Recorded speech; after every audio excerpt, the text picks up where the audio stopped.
Onneen koo baay'ee si jaallata, afaan koo seenaa kee dubbata. Yaa qulqulluu namaaf taatee akkamaa kan naaf furamte harkaa fi harmaa. Deemuudhaaf kanaan ani wayii taphaanan dadhabee barreessuudhaaf jennaan amma kunoo hambaan qophaan dhabee. Ollaa birmataa babbaan iyyatu naaf na ta'atu garaan jabaatu. Bunkee hawween argatan dhabuu kan wal jaallatee bakka qabu.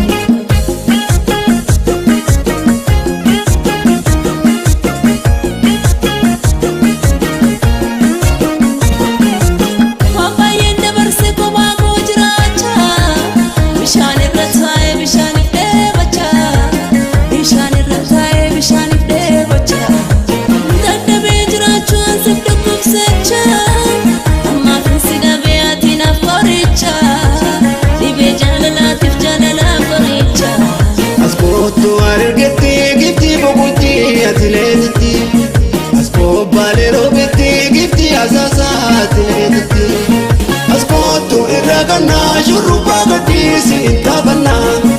Askootu irraa gannaa shurrubbaa gadhiisi taphannaa.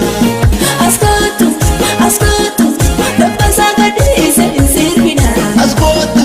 Askootu birrii fi shumbaa waliin sirbinaa. Askootu jajjabaatu yaada fayyadu kan ka'e daawwata. Askootu siitu baafanii waan si jaalladha.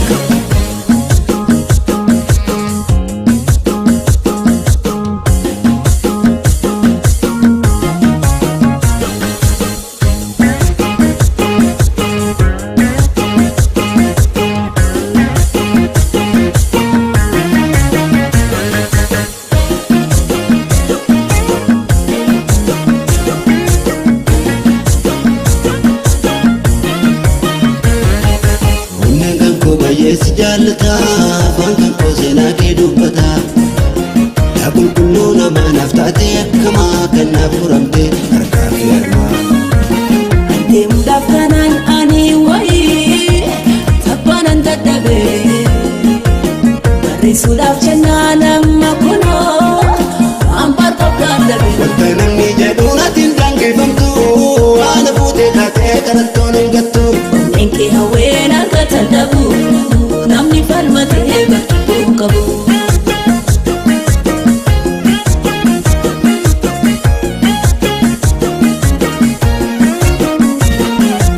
Farda jaalalaatiin yaadaan gulufsiisa, uffata amma waareessi na yaadaachisa.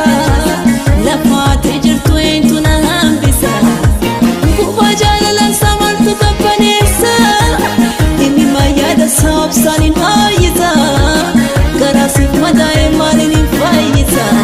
Askoo shaashamanneetti yoo barbaaddes kootu soodareetti. Boqonnee adaamatti wal fuudhannee kan lafa finneetti. Askootu irraa gannaa shurrubbaa